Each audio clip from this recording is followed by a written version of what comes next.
Everybody, I just want to say thank you so much for taking a few minutes to work through this training. I just think that it's important for us to make sure that as we get going in the new year that everybody in leadership is on the same page. We have a vision that we're striving for specifically with our volunteer teams and how we're helping our teams take their next steps of faith with Jesus and what that looks like within the bigger picture of the vision of our church. So I just want to begin by saying thank you so much for what you do, the way that you just love on people, the way that you use your gifts and your passions just to help our church move forward and accomplish the vision that God's put in front of us. So I can't say thank you enough for all that you do. And so I just want to encourage you to really focus in for the next few minutes on this training. It's going to be essential that all of us are moving forward in the same direction. So I want to encourage you to, as you watch this video, you'll see in this post below, there are several questions, fill in the blank kind of things that I need you to complete. It's just kind of an accountability thing so that we're all processing through it and taking time to watch the video and then thinking about how this specifically applies to our own teams. So I want to say thanks in advance for just following through the details on this, and I just know it's going to be essential for us as we get going with the new year. So let me just jump right into it. I'm going to try to just kind of cut to the point on these things because I know your time is valuable, and so I don't want to take a whole lot of that. So let's just kind of jump right into it. The first thing I want to have you do is you'll see question number 1 is I just want you, based on your current understanding of what the vision of the Grove Church is, how would you write that? How would you describe that? So go ahead and take a minute, just based off your understanding right now, whatever you put in there. Good thing is there's no wrong answer on this, all right, for the most part anyway. Just go ahead and type in your post that you're following along with, what you think the vision, mission statement of the Grove Church is. So go ahead and do that right now.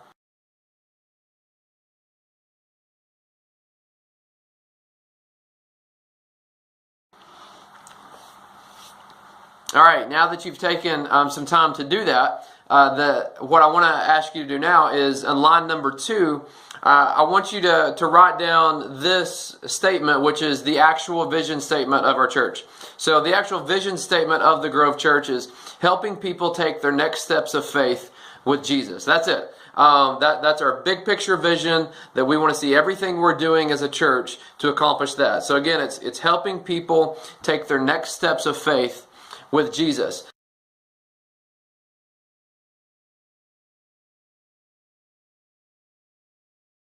So how close were you? How did you do? And so take a look at where you thought the vision was, how to communicate it. Now, there's a good chance you're in leadership. You were probably somewhat close to it, maybe spot on to it. But what I want to make sure that we do is, as we move forward into this year, that our language is all the same.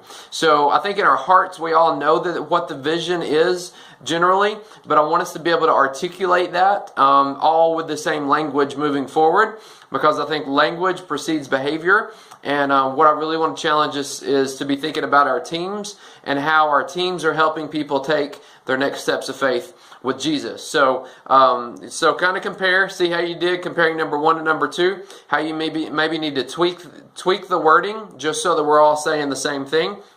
And now the third thing that I want to hit is for us to think about, how are we actually going to do that? How are we going to help people take their next steps of faith with Jesus? Well, there's 3 key relationships that we've been thinking through. How do we help people take their next steps? So we break this down into those 3 relationships that you're probably familiar with at this point. You could use those 3 words to summarize those up. And it's the words up and out. And you all are probably familiar with this, but just as a quick refresher, up is that personal relationship with Jesus. It's what is God saying to me and how am I responding to that?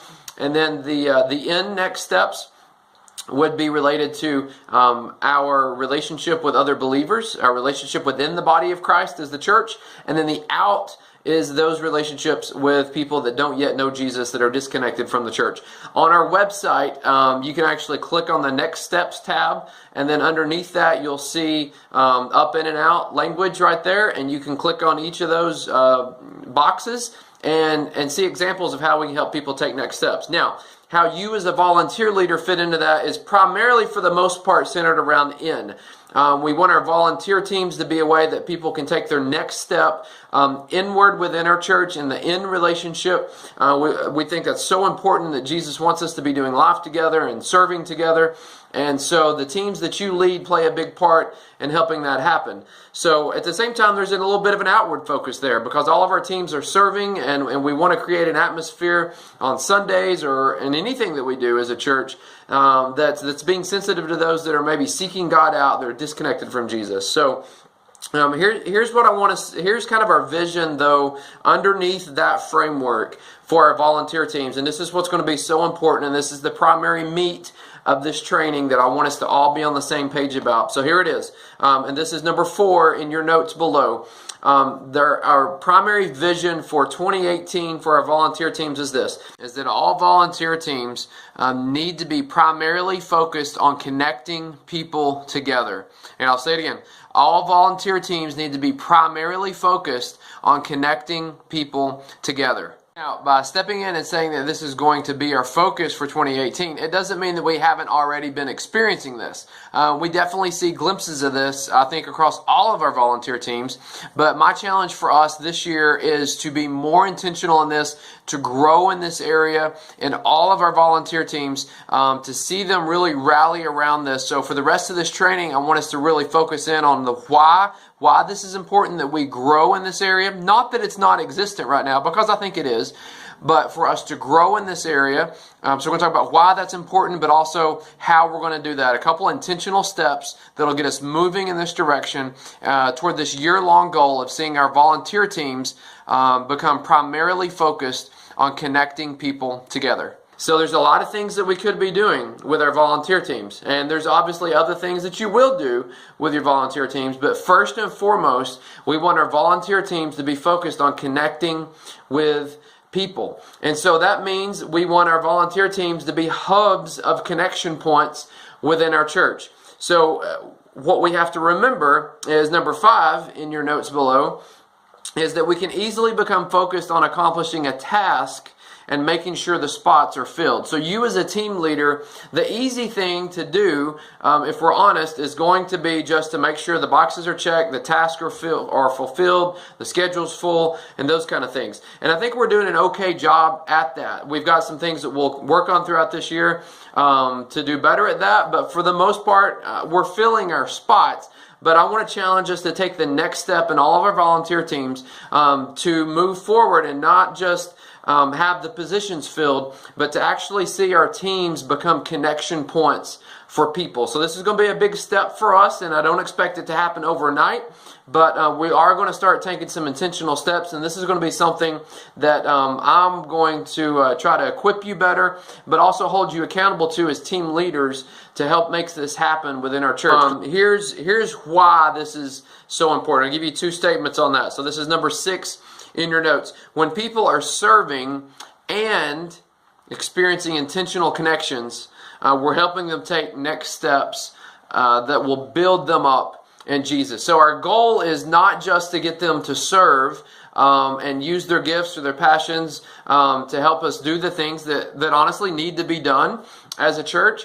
But the bigger goal with that is to help them serve, but to also get them connected to people. Because when people feel connected, they feel like they're a part of something. And so this is why, again, going back, what is our volunteer team kind of vision for the year that we want to strive for? And that's that we want our teams to become primarily focused on connecting with people and connecting people together. So the number 7 on your notes is this. Here's the other why behind it. Not only will we build them up when they're serving and experiencing intentional connections, number 7 is the more people who feel cared for and involved, the more who will be empowered in our vision. So what happens is the more people that we can bring onto our teams, the more people that are going to feel like they are a big part of what God is doing through our church. If we're not bringing new people onto our team, it keeps people at a distance, and we want to bring people in closer to where they feel involved and they feel connected and they feel empowered. And so I think that's what people are looking for. So again, the easy thing is going to be for you as a leader just to kind of stick with what you've been doing. It's easier to just do things yourself sometimes. Like, I know that personally. It's easier to just do things yourself sometimes rather than to take the time to invest and train and recruit new volunteers and bring those in. But I want to challenge us this year to take that step forward. I think we've got to do that because we have people in our church that are wanting to get connected. And that's going to be driven by you as the team leaders to have that vision and this desire to see your team as not just people who fulfill a task, but it's people who are connecting people together. And that's going to be huge for us. So yes, you could do it all. You could probably manage through another year doing as you did in 2017. But we don't want to do that. We want to raise the bar because, one, that's not good for you to continue to carry too much weight on your own. And if we're not bringing new people onto the teams, you will carry too much weight. You'll burn out. The other volunteers that are there, they'll burn out as well. And so it's going to be really important for us to make sure that you don't have too much on you as a leader, but also it's good for the culture of our church. The more people that we have involved, the better that's going to be for the health of our volunteer teams, the health of our culture in our church. So moving on to number 8, here's the how. So we've talked about the what. The what is we want our vision for our volunteer teams to be about connecting people together. And the why behind that is we want people to feel cared for and involved. And the more people that we have that are experiencing that, the more they're going to feel empowered and a part of what we're doing. So here's how we're going to do that. This is number 8 in your notes. We're going to continually invite and assimilate more people onto our teams. I kind of have already said that, but this is where I need you as leaders to be looking out and identifying people as you're doing what you do. Get to know people. We, from the stage and through different ways, we can kind of program this a little bit to invite some new people in and be putting those opportunities in front of people, and that's something we'll try to do a better job of this year. But most importantly, you as the team leader, as you're connecting with people and getting to know them, help them take their next steps. Offer up the idea of them, maybe just trying it out. So that's things for you to think about inviting people and assimilating them onto your team. For all of us, that needs to begin with just letting people come try it out. A non-committal, hey, come try it out. Let me kind of explain to you what it is that we do. And then being flexible in our commitment options. Maybe people could only commit once a month. Hey, we'll take that. That gives them an intentional point of connection with a volunteer team that they don't currently have. So that's a step in the right direction. So that's one how on how we're going to do that. The second how, which is number 9 on your sheet, is that, and this is something that I really need us all to rally around and take a step forward with, because this is going to be the practical thing that we're going to do every Sunday, that we need all volunteer teams on, and we're going to raise the bar for all volunteers in our church. I think if we're faithful to do this and work this into our culture as a church, we're going to see some huge benefits and a lot of fruit come from this as far as people feeling further connected together through our volunteer teams. So number 9 is this. All scheduled volunteers for that particular Sunday need to be in the worship center by 9:45 a.m. We have typically been doing, since June of last year, we've been doing what we call a jumpstart service, where we'll encourage our volunteers to come in. Now, it's primarily only been a few of our kids volunteers, along with our tech team and band who's already here. But what I want to do is I really want to raise the bar for this, and we're going to talk to our volunteers about this, but I need you as leaders to help us implement this as we move into 2018 and get this going. So we want all those volunteers to be in the worship center, those that are scheduled for that day, be in the worship area at 9:45 for a time of connection and prayer. Now, here's what that's going to look like, because it's going to be a little different than what we've been doing at 9:30 for the last several months.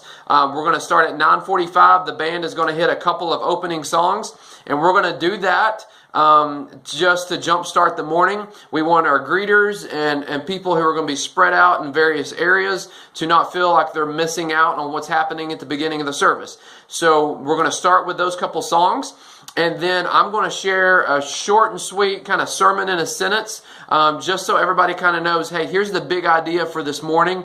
And then we're going to break out and we're going to pray together. And so the way that we're going to break that down is we're going to have some overall team leaders that'll be leading those prayer times. Craig, who stepped into a role as our connections leader toward the end of last year. This is going to be something he'll step into as we move into as we implement this. So Craig is going to pull together the greeters, the ushers, and our hospitality team, whoever's doing those areas for that day. We're going to pull them together and have a quick time of touching base, connecting with each other relationally, and praying before we jump into our serving modes. So Craig will do that with those teams. Trent is going to lead it with our band and our tech teams. And then Deborah is going to lead that with our kids. Now, the thought is maybe why are we doing that? Why do we want everybody who's scheduled to be here early? Well, it goes right back to what we're talking about. We want our volunteer teams to be connection points where people are connecting together. At the same time, we don't want Sunday to just be about coming in and getting a task done. So one way that we declare that to God is by slowing down our pace a little bit on Sunday, getting here just a few minutes early, spending time in prayer together, asking God to prepare our hearts as we are serving. And so we don't want people to just feel like they're rushing in here and I've got to serve today and I got to get my task done and to be so task oriented. We want to start off by setting people first, setting the Spirit of God within us together as volunteer teams and as people who will be serving that day. So this is going to be extremely important for us, and I need your help to help implement this as we move forward. I'll give you the exact date on when this will take place. It's most likely going to be February 18th will be the Sunday that we do this. So unless, I'll remind you of that anyway, but unless that changes, that's what we're going to go with. On February 11th, we're going to have an all-volunteer training day. This will be the first of 3 all-volunteer trainings that we'll do throughout the year. So just looking to gather our teams together and just share some big picture volunteer things, but also allowing our teams to break down and just spend some time connecting together. So thank you, leaders, so much for your opportunity. Thank you for taking the opportunity to just watch through this and listen to it. Again, I'm praying for you. I am so thankful to be in this with you. I just feel so blessed and honored to be a part of the Grove Church and to be serving alongside you. And I look forward to you helping us take our steps, next steps as a church, by helping our volunteer teams take their next steps this year to be more focused on connecting people together. So if you have any questions, please feel free to let me know. As you look back over the notes below, answer your few questions there that are specific to your team. Once you hit submit, I'll get that. And if you can, make sure that you've submitted that and sent that in by the end of the month here in January. And I'll be following up with you individually as needed. So thank you so much again for all that you do, praying for you. And let's have a great 2018 together as the Grove Church.